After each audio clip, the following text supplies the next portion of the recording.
The topic of today's video is how to buy crypto on the Webull app. Now, unfortunately, you can't buy crypto directly on the Webull app. You will need to go to Webull Pay on either desktop. You can just Google search it, or you can go to the Google Play Store and download it, or the Apple App Store. You can get it from there. Scan these QR codes.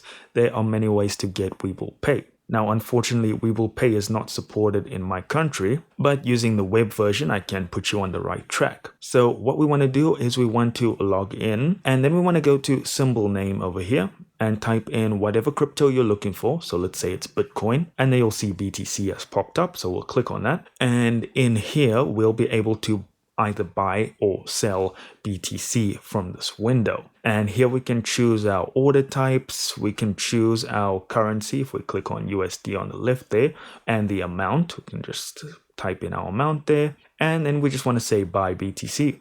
And from here, of course, if you're like me and you're not logged in, it'll prompt you to log in and set up an account.